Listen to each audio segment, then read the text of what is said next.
member of the Medicine and Arts program at UCLA and holds an MFA in Design and Technology from Parsons, the New School, where she was a teaching fellow. She received her PhD in Human Informatics from the University of Tsukuba, Japan. Dr. Chacin's research and practice focus on sensory perception, the human-machine relationship, and the technical and philosophical implications of embodiment through artificial bodies and reality in a time of conscious evolution. Her work is an intersection of new media artworks, human-computer interfaces, medical devices, and assistive device art, encompassing sound art, interfaces for sensory substitution, resuscitation, human echolocation, haptics, medical automation, surgical simulation, and fashion. Her work has been presented and exhibited at Ars Electronica, Cité du Design, TI, NIME, New York Museum of Art and Design, the New York Hall of Science, and performed at Contemporary Arts Museum Houston, among others. Featured as an inventor in Future Tech by Discovery Channel, Creative Applications, Fastco, Time Techland, Engadget, and New York Times, and was awarded and published by PopSci. Please welcome Angel and Isaac.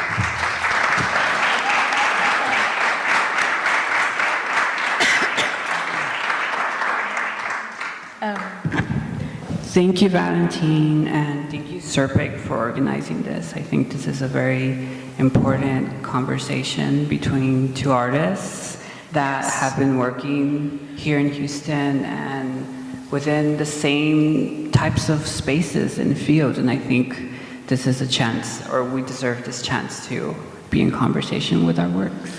Yes, I have to second that. Thank you very much. I feel so fortunate to be part of this symposium, and I have to say, one of the best curations I've seen of Houston, seeing how our Angel and I's work merged together while we were in conversation was pretty incredible. So thank you to both. And it's hard to follow those talks, but I hope that we can engage you and interest you with some of our work. I have to say, it is interesting that we were put together because we both, like you said, work in very similar domains and ideas, both in kind of interfacing the body and understanding technology and biology, electrophysiology for myself. And this is one of the first works that I made that included electronics. After I did my bachelor's in sculpture, I thought that I needed to understand how is it that when you make a collection of metal and ceramics and put them all together, somehow it creates an animate object. And so for me as a sculptor, understanding this fundamental of materials was really important. And this is a display that allows you to see images through your tongue. And it was inspired by one of the fathers of sensory substitution, Paul Bacurita. And it kind of spun a series of sensory substitution devices, such as the Play Grill, which is an MP3 player that plays music through your teeth, the Scent Rhythm, which is the watch-looking one at the top there, that tells time with scent, similar to your work, I guess, with putrefacting scents. This was not necessarily bad odors, but odors that were linked chemoreceptively to time. And so, you know, if you drink caffeine, you'll feel awake, even if it's the middle of the night. Some of us have to not drink coffee after 3.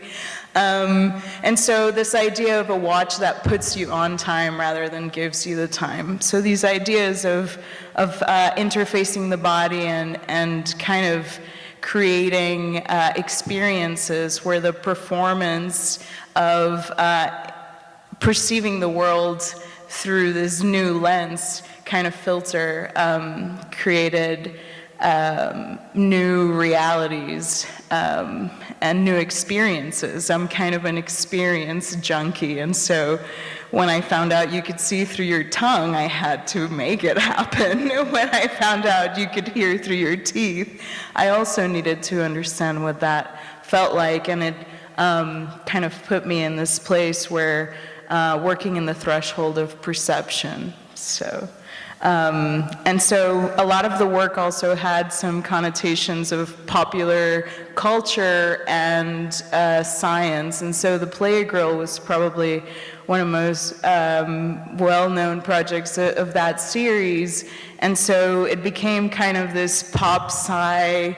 Popular Science actually gave me Project of the Month for this. And the beauty really is, you know, popular culture and science and how to kind of these new embedded ways of physiology. And I know you call yourself a sub-scientist, and you also have this idea of science at the club. So I feel like that's one of the threads that kind of from the get-go, we're both in that domain of kind of punk sci or hip hop sci in my, I think it's interesting that you talk about how you moved from sculpture to tech building and dealing more with information. And I think this piece here for me is the start of the sub-scientist. And so it is the beginning of a lot of 3 major performances that I've done here in Houston, putting scientific processes and methods in a club space. So taking these methods out of a laboratory, out of the usual laboratory, and putting them in a space where it's not considered a sterile space. So this is sort of photographs of the sub-scientist, where there is a scientist who is chained against the wall in the club space while they extract people's DNA through saliva. And it's this very simple process using salt and water. It takes 5 minutes. And this scientist collects this material from people, this bodily material from people. And it was very much dealing with the club as taking its own meaning with material, because people at the club are already exchanging saliva and all these other things. And so it was interesting to have this performance in this space. And this performance in the club was a series of organized club events that happened in Houston between 2017 and 2019. And I was able to participate in them alongside with other performance artists in the club space. So this is more images of this performance where the participants at the club would sort of donate their saliva, and the scientists would extract the DNA from the saliva that was donated. So I have a question, because it seems to me that, you know, you have this chain on you, and so there's like this submissive kind of language, right, aesthetic to it. And so I've always been curious, what does it mean to you to be a sub-scientist? Is there this like sexual connotation to it, or is it just more kind of an imagery to discuss a more deep critique about science for you? Or? Yeah, I think for me the sub-scientist is totally conceptual. It has nothing to, well, I mean, originally it had nothing to do with like a sexual BDSM act, but putting it in the club really changes the meaning towards it. And for me, it was a sort of for subverting science, and also making the scientists submissive to the public, to a general public. And I think it was important for me to kind of begin this sort of scientific methods through this type of journey, to submitting these methods for myself away from the laboratory and putting them in a space that is predominantly young, queer. So it was dealing with that experimentation. Yeah. And here's some more documentation of that, where it was an exchange. So people would take it. Mm-hmm. So the sub-scientists would give them their DNA, and the public would give them theirs. So it was an exchange of bodily substances. So that actually works really wonderful with my project, Loved at First Swab. It's funny when we're putting this together because it almost looks like the same project with the black and the yellow. Do you guys see that? And so, in 2015, I was in Turkey with my friend Hilal Koyuncu, and we had this idea about making a dating app that would use genetic information to match people. And it really came from this idea of the t-shirt experiment that they made men wear the same t-shirt for 8 days straight. And when they were really nice and sweaty and stinky, kind of a theme, I guess, they would make these women smell them. And they found that women would select the t-shirts of the men who had more diverse HLA genes than themselves. HLA genes code for immunity. And so there's this idea that, maybe when we smell each other, how your partner smells really good to you, hopefully. Should sniff them before the perfume. But anyway, then it means that really you're protecting yourself because they'll be immune to things that you're not, so they won't be bringing pathogens to you. And they actually did it with gay men with dentist chairs, which is kind of a weird, why dentist chairs? But they also found that the men would select the chairs where the HLA genes were also very diverse.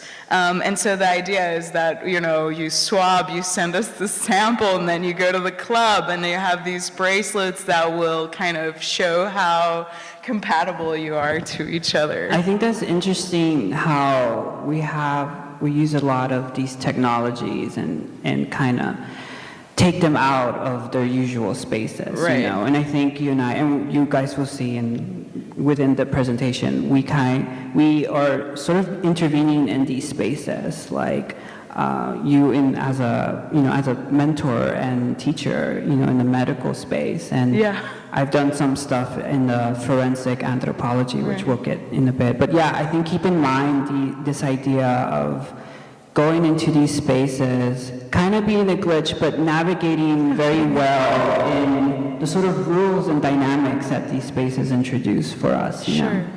Yeah, we're kind of chameleons in a way. We actually try to make this into a company, and the law hadn't caught up in Turkey yet, and neither in the US, because that's when 23andMe had also come out, and they had a hiatus on the health test. You could do ancestry and then also health. And they had a hiatus because the law was being made at the time. They had to put a halt on it so that they could discuss, because of the diagnostics aspect of health information, and so they had to come up with their legal jargon to protect each other and themselves, I suppose.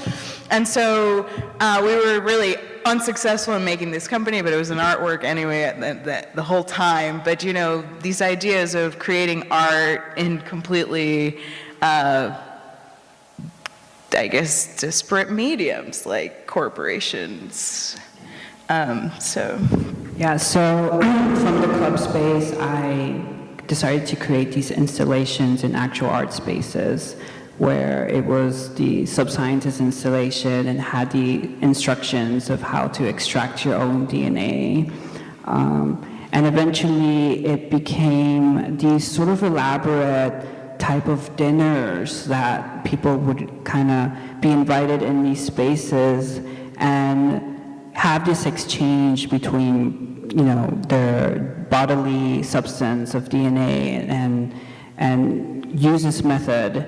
And these are some shots of some of the installations that I've done throughout Texas of the subsciences. So it's kind of transformed outside of the club space originally and kind of taken its own life on its own and introduced almost like these very elaborate outer types of composites of materials. So there's integrations of clay, wet clay, and how these vials are stuck in these clay sculptures, and people have to take take the vials that contain the DNA out of them. So there's very sort of interaction.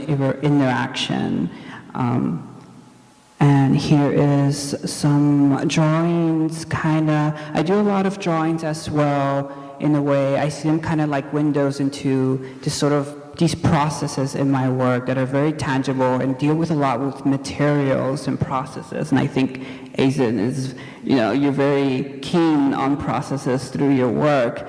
And I use drawings as to build a visual vocabulary for people that don't have sort of the access of how these processes work.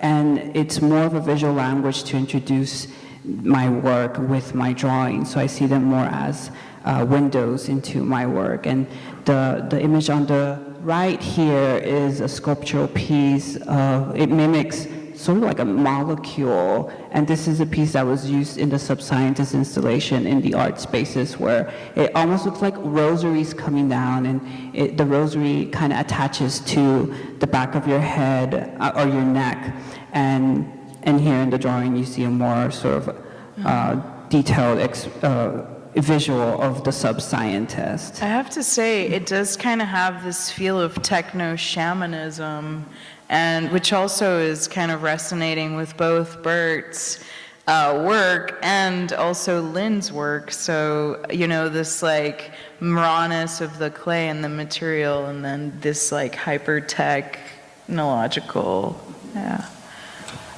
Oh yeah, and then the DNAs that was collected from the people I created these structures that would store these DNA samples. So you see here, they're kind of like these little clay figurines that hold the centrifuge of the DNA that was collected, and created these almost like portals. You mentioned portals. I thought they looked like portals, and now that I look at it, they also kind of look like abacuses, almost as if you're calculating humanity's future. Yeah, I think of flesh as another type of building block, and these processes of, later we'll get into the idea of putrefaction, but I think of architecture as bodies as well, and I think of homes and buildings as bodies, another type of body, because you have to maintain space and buildings, and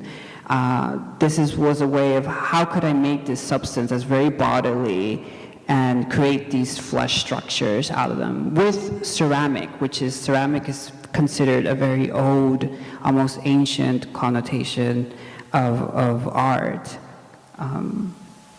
Okay, so I'm gonna go. Keep going, girl. So, you got this. This is a process work of cultivation of bacteria, and so I've taken courses in forensic anthropology here in Texas. It's colloquially known as the body farm, and it's basically a facility where people donate their bodies, and you place the bodies on the land to study how the processes of decomposition work in a forensic context. So part of my training was to kind of collect maggots from these fresh corpses that were donated on the land, and we use the maggots to determine how long the body has been left out in the outdoor sort of environment. So these maggots were from a fresh corpse. I kind of collected them, and I sort of used that bacteria to cultivate this image here.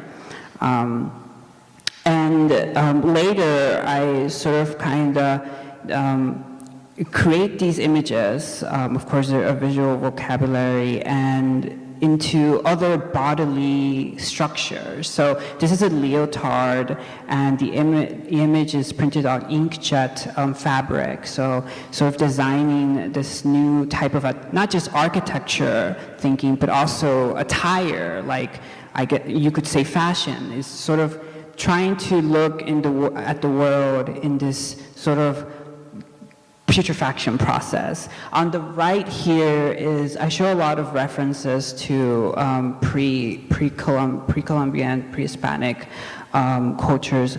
this is it's called a flayed priest. So it's one of the gods of the Mexica named Xipetotec, who during the ceremonial practices used, as far as we know, used human flesh to wear during the ritual.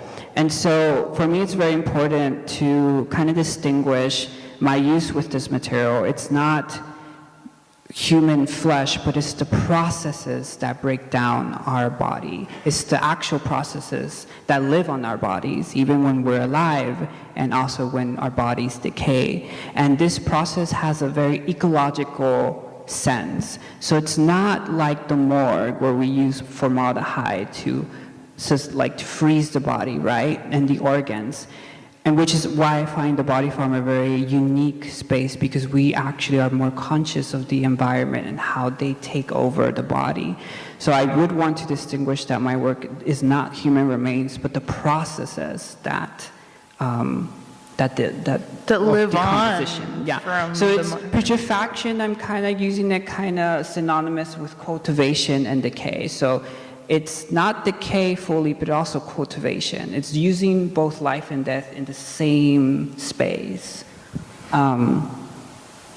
So I'm just going to jump through this really quick. This was a project that I did here in Houston, part of this curated event organized by Junior Fernandez, who is named Without Architecture, and it was using this building here in Houston, now a coffee shop, but it used to be one of Texas' first gay and lesbian bars, and it was established in the 1970s here in Houston. And back then it was called Mary's, or Mary's Naturally.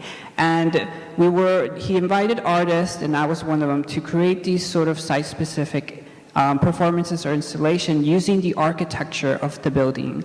And my idea was to create these burglars, and we went into the space and we swabbed the facades of the architecture, and we cultivated the microorganisms of the facades of this building that is now a coffee shop. And it was this idea of reviving, resurrecting the ghosts of the dead, right, of this architectural space.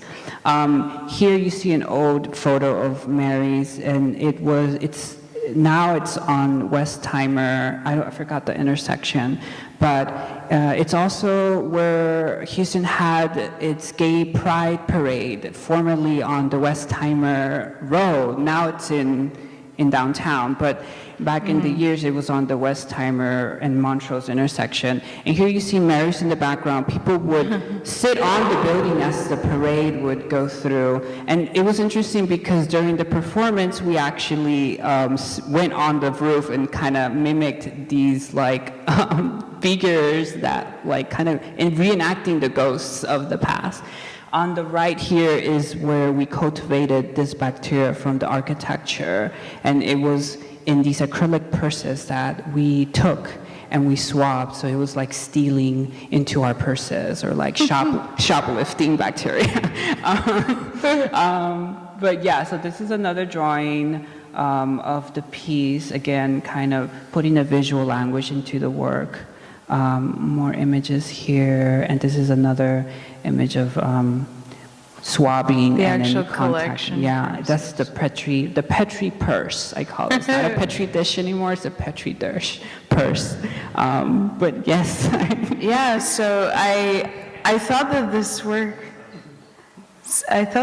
work was actually really interestingly kind of going into the segue of my work with the echolocation headphones, which are these goggles that my friends are wearing here underground in Can Dome in Slovenia, in Ljubljana. Kind of all of this brutalist architecture as well, and trying to learn how to see with sound underground in these dark hallways. And so revealing the kind of unseen, right? Trying to see this other layer and this kind of mob also. And so the way that these goggles work is that they use ultrasound to create sound. And so it's the same kind of principle of radio. You have a big radio wave, and then it's a carrier signal for audio, and so when it hits your antenna, it'll demodulate, and you can hear the audio. Well, in this case, instead of a big radio wave, you have a small ultrasound wave, which is smaller than the audio we can hear. And so when you have that small of a carrier wave, the audible sound is created as it demodulates off of a surface. So when it hits the surface, you can hear it. And so it's like having a laser of sound, or like having a finger by which you can understand the protrusions of the space. And so this idea of learning how to see with sound and echolocate with sound, and giving sighted individuals, normal people that can see fine, this new ability to be more focused, to understand their space that they know well, with essentially kind of another dimension of the space.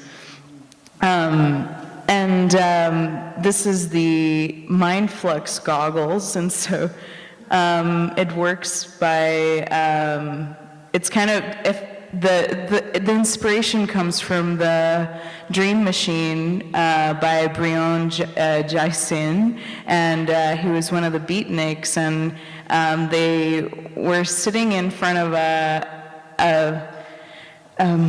what do you call this, record player that had a lamp, and it had kind of slits through the lamp, and they would sit next to this record player playing at 8 hertz per second, so 8 revolutions per second. And so they would just kind of become entranced.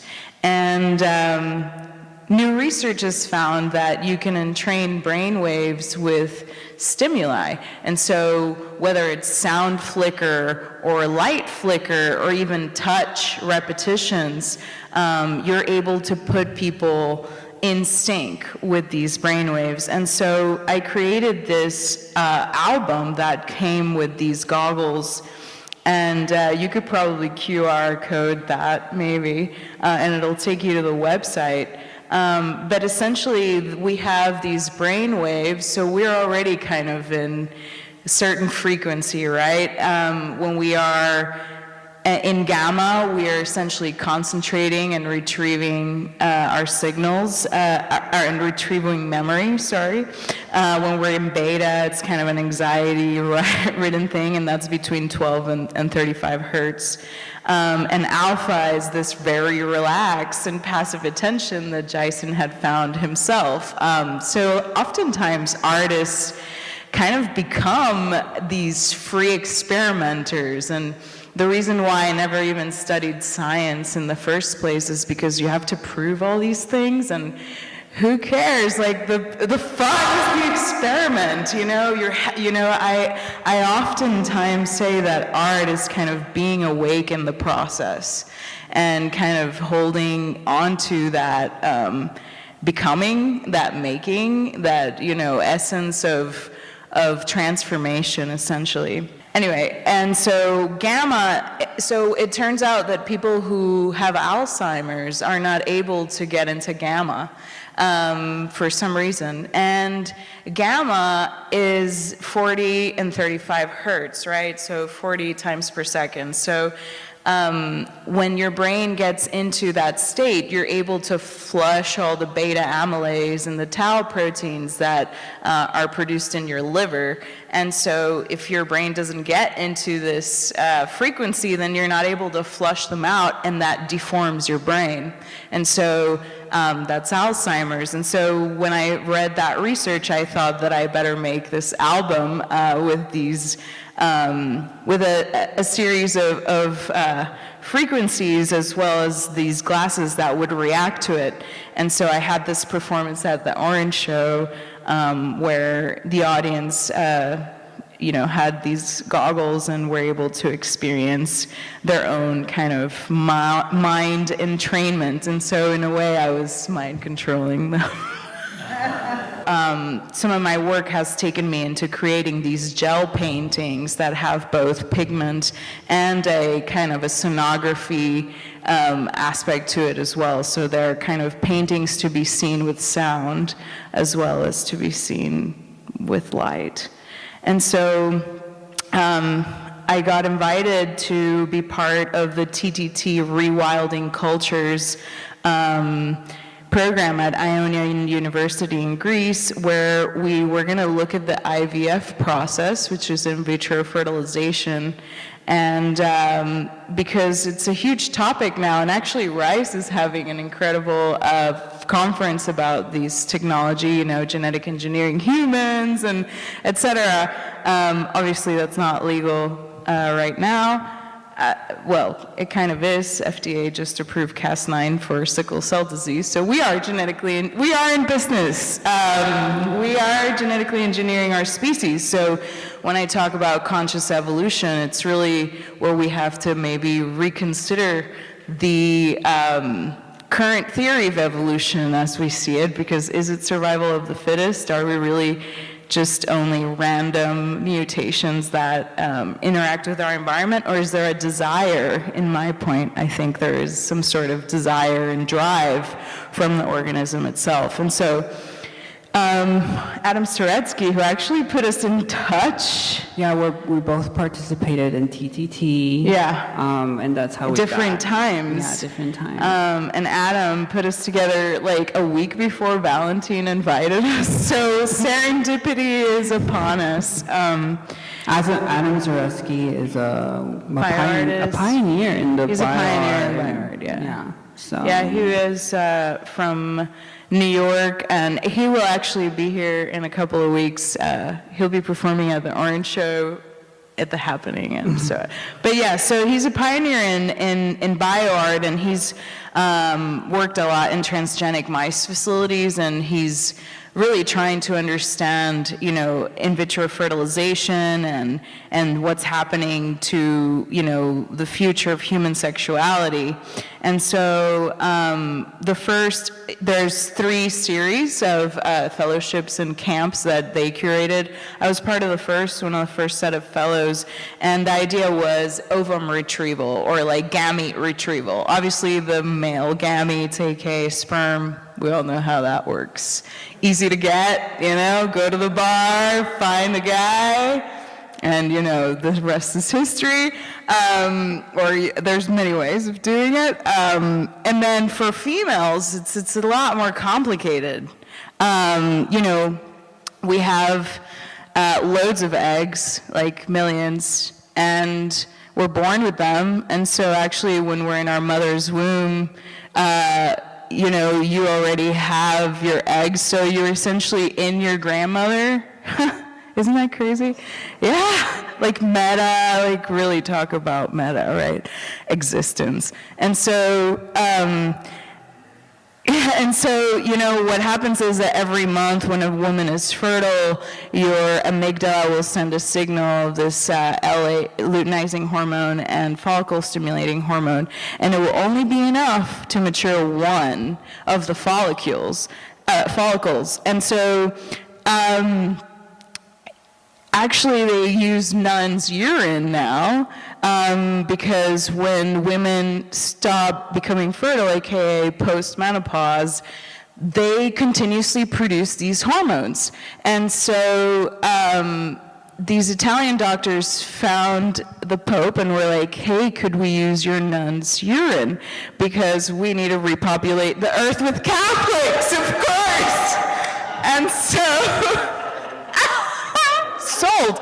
He was like, of course you can. How many nuns do you need? And so it's called Pergonal, and a lot of drugs, we think of them as completely synthetic, but actually a lot of them, you know, come from either animal sources like insulin or nuns, you know. And so, you know, they give women, when they're before the ovum retrieval process, all this drugs, aka women nun's pee, synthesized and cleaned up, surely. And so when you have this much of this hormone, all of your follicles that can mature will mature, and so you're walking around with 2 melon ovaries. And then the procedure is it's ultrasound guided ovum pickup, and so they use an ultrasound that is in a phallic shape with a huge needle, and then they look through, and then they aspire every single follicle, and then an embryologist will look through it and then be like, yep, we got the egg, we got the egg, we got the egg. And if you have polycystic ovaries, you'll have loads of eggs. If you don't, depending on your age, you'll have more success or whatnot. And so my idea was that I would recreate this for a simulation. And so we came up with this egg hunt. And so this was, in a way, it's like Easter egg hunting. And so we made these follicles with calcium alginate and sodium nitrate. And so do you guys know about molecular gastronomy? They're like these fake vegan caviar and these things. Okay. And so we use this method to make the follicles so that they look full of fluid. And we use gels because of the acoustic impedance of the body. And so water, sound travels 4 times faster in water. And so to recreate the visuals, we did that. And so we had, all of these performance artists doing the egg hunt and kind of ultrasounding themselves and trying to kind of like female kind of educate ourselves, with these tools in the wild. And so rewilding all of these medical processes. And so here is a picture of the follicles floating in my DNA just for fun, for dramatic purposes. And so you can see these can be ultrasounded, and they each have a small piece of plant material or plant gamete that we used as an egg. Yeah, this is my piece. So we're like going back and forth. I think it's interesting how we go back and forth within our works, but also go back and forth with life and death. Like it's almost like we're going through these processes and spaces and bodies, and we sustain certain processes of life, but also embrace the death or the putrefaction of work. So here is a performance that I did in a shrine down in Falfurrias, Texas, who is a shrine that's dedicated to an 1800s curandero, a healer from South Texas named Don Pedro Jaramillo, who is very known to heal. His prime material of healing is water. So this performance was titled Water Moon, where I injected estrogen into my body in the shrine. And it was a type of performance where I wanted to use the substance of estrogen as this fluid that would inject into my body and have the same qualities, the same healing qualities as a type of water substance that Don Pedro would use to heal people. And this is more, it's also, a lot of my work does abstract materials, and it's almost felt like I wasn't injecting estrogen anymore. It was injecting the shrine, the space into my body and becoming part of the healing of Don Pedro Jaramillo. This is outside of the shrine. This is like a video still that was included in an installation, but this is outside of the shrine. There is also a grave site there with dates ranging from the late 1800s. Don Pedro Jaramillo is actually buried within the shrine, and it's a very popular shrine, especially in South Texas and Valfurias, people come to it from all parts of the country and light a candle or put pictures within. There's always lit candles when you go in, so there's always someone that goes in every day and early in the morning and lights up the candles. How do I go next? Okay. Oh, wait. Okay. This is another of the drawing that I work with, another window to the work. The project kind of took a life on its own, where I presented it in diverse works here in Houston, and it was a reimagining of Don Pedro Jaramillo. So I wanted to create another timeline of this curandero, this shaman, and because he healed with water, I related it so much to the ocean. And especially in South Texas or here in Houston, we get the Gulf of Mexico is very much part of our everyday lives, And for me, it was this idea of making him a hybridity of a horseshoe crab and creating this installation at Diverse Works in homage to Don Pedro Jaramillo. When you go in the shrine, you see different depictions and ceramic busts of him. So over the years, artists have recreated his image and put these ceramics in the shrine. Were you the one that added the crab? Yes. Okay. Oh no, it was a collaboration. He was already. Oh no. The horseshoe crab. Yeah, I added it. That was a. Because the horseshoe crab has this blue blood that they use for pharmaceuticals. Actually, most vaccines need the horseshoe crab, and they harvest the blood and they let them go. Yeah. But there are these arachnids. Did you know there's spiders? Yes, I do. Yeah. I like that they've been here for a long time. Yeah, they're like dinosaur spiders. And in this installation here, you see the depictions of the photograph of the performance that took place within the shrine, and I wanted to recreate another sculptural piece of his bust, but this time as a hybrid of this creature that was floating in the space of the installation. So almost like an apparition of his head was in the space as you walked in. Here is some type of prototype of construction of the work. This was a performance that happened in Diverse Works. I'm not gonna play it because it's a little long. We have 10 minutes. Okay. No, sir.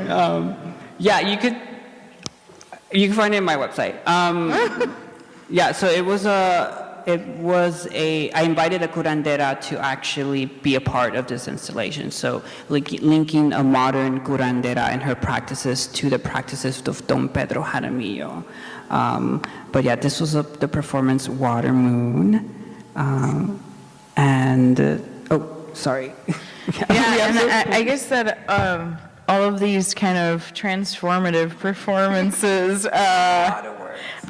we've made so much also remind me of some of the work that I do in my garden, where I kind of transform matter. There's this is a hydrogen fountain.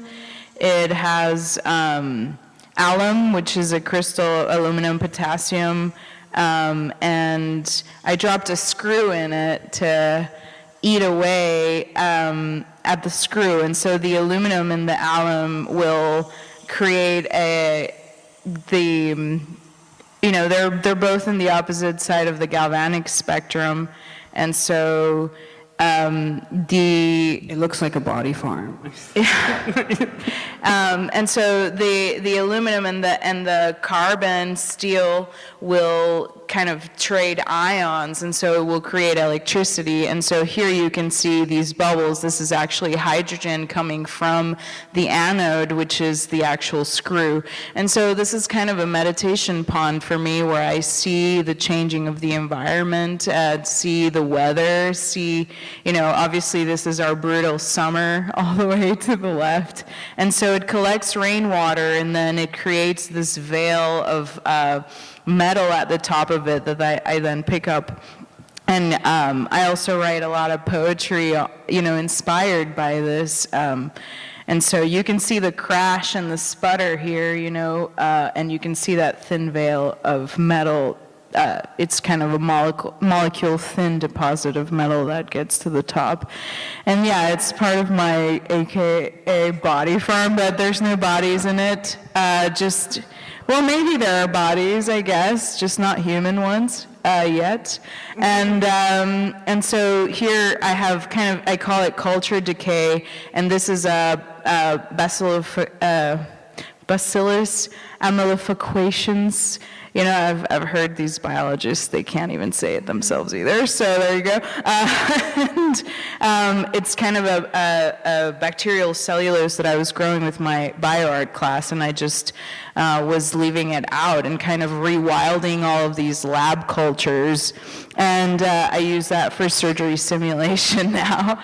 And so here you can see kind of these esoteric kind of passing of time, lab equipments just decaying back into nature, which takes you back to So this is another piece that I did here in Houston at a warehouse space called El Rincón Social in the East End. And this was some of my first works that started this investigation between the land and the body. So this is a 6-foot sarcophagus made out of purely organic material from South Texas.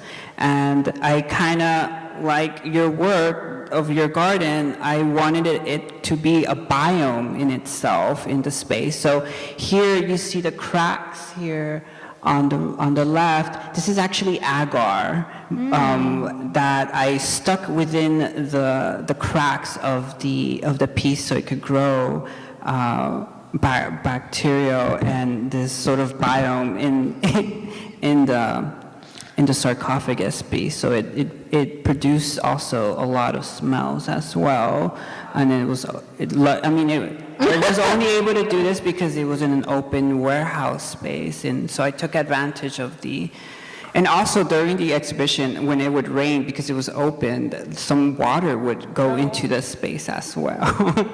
So it was like feeding this piece. And these are just some images of some of my training at the Forensic Anthropology Center here in Texas. That's part of in San Marcos. And it is, so this is on the right here is some of the documentation of learning how to. What are all those numbers? So so this is a documentation of how to excavate bodies from burial sites, and through this process we use coordinate points in the space, and we redraw the burial site on paper. So on the left here is a drawing that is redrawn by the coordinate points of these burial sites. So it's using archaeological processes as well. And this was I was very interested because it wasn't a forensic context, but also you had to learn archaeological methods of excavating the bodies. And when we were doing this, I saw the forensic anthropologists grab papers and start drawing. And I was like, oh my God, like, y'all are artists. I was like, I want to make drawings like this. And so I used the coordinate points from my training and redrew them in these drawings here. And with coordinate points, you can make them into the actual coordinate size, or for example, these sizes are 8.5 by 11 on 8.5 by 11 paper. And so mapping the body and the land, they kind of merge together in these drawings through coordinate points. And I found that, the anthropologists, when they would draw, I was like, wow, this is fascinating. You're using very, not primitive, but very basic ways of art already in the practice. And so this is another work. This is the actual, in contrast to these that are on 8.5 by 11 paper, redrew them in the actual coordinate size. So this is, I believe this is probably like a 6-foot by 3-foot paper work, but this is actual drawing of the burial site here and as an installation. So, yeah, I mean. Yeah, and I guess to sum up, So this is a ventilator that I created with my team at UTMB during the pandemic as kind of a hero story for our workers to feel like no matter what, we were going to be there for them. And so we took this amber bag and we used this blood pressure cuff, and we automated the blood pressure cuff, the amber bag. And so in case that we ran out of ventilators, we wouldn't have to have our staff manually bag patients. And so here you can see it working. And so we inflated and deflated with the air and vacuum from each of the patient's hospitals. And this was shown in Ars Electronica, and I consider it a sculpture as well as all of the small sculptures of the breath that are created, sculpting a breath. And we actually took it to animal studies so that we could, share and open source the design with other hospitals. We actually worked with the Gaza hospital that they blew up, the first one. This design hopefully can help people that are in situations that, similar to what we had in the pandemic. And so here's first breath, which is kind of a memento of my glove and a piece of some of the wool of the sheep, 1538, who was the first sheep. And this is the second sheep, which is her breath is stuck in there, and so I call that one last breath. And then it was, there was a meditation that I did called Thank You 1550 and 1538, which was on animal sacrifice, because in working in animal studies and clinical studies, a lot of students have to euthanize animals, and it's a really difficult process for them a lot of times, and they don't know how to be with that, because, there's no religiosity about it. And so I thought that with a meditation, people could listen to something and kind of have consolation, and so it honors all of the animal sacrifice for medicine, and it also walks you through agonal breathing, which is the last kind of breathing we do when we're dying. And so it kind of makes you hold your breath for longer and longer periods of time. You kind of feel like you're dying. And then it kind of goes very methodically, chemically, anatomically about all the functions of breathing. And this was performed at the TTT in Malta Art Society of Arts by my student Alexandra Chacin, who's here. And we had also made a transponder carrier type of agreement, which was kind of in the aesthetics of corporate transcendence through entities. And so you can see her here subverting this conference space and making it into a performance space where she laid down and kind of performed the breathing meditation for everyone. So just to wrap, this is probably one of my last works here. So with taking courses at the Forensic Anthropology Center in Texas, before I was going down to South Texas and getting involved with the South Texas Human Rights Center in Falfurrias, Texas, which is a nonprofit organization that dedicates themselves to preventing migrant deaths in the area as they transgress the Mexico-Texas border. So during 2021, I created a residency where I invited artists, writers to South Texas, to the facility of the South Texas Human Rights Center to kind of learn what the Human Rights Center down there is. So one of their main projects is called the Water Station Project. And I think this is interesting because I've seen a lot of relations with our work. We are involved with death, but also involved with healing. And we use certain materials to heal, as you with the medical space. The air and you with the water. And me with you, the curandero who healed with water, who's also used to live in the same town as this organization. So their organization is conducts a project called the Water Station project where they put water barrels within the routes of these migrants, and they put water gallons in there for them to take in order to prevent their deaths, because one of the main causes of deaths of migrants is dehydration as they're transgressing through the South Texas land.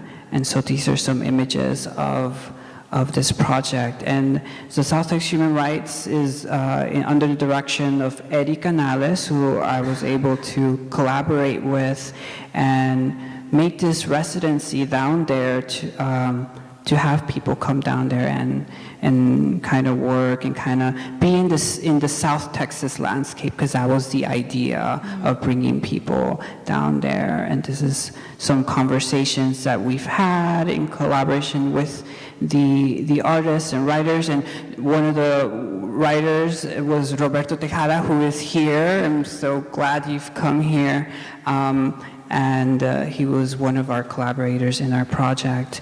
And this is a map of our coordinate points of mapping the water stations in the South Texas region. So again, I'm very interested in the body and also the landscape, and how mapping is a part of my work as well, with mapping the burial sites of the body within the land, but also coordinate points of where these water stations are in South Texas.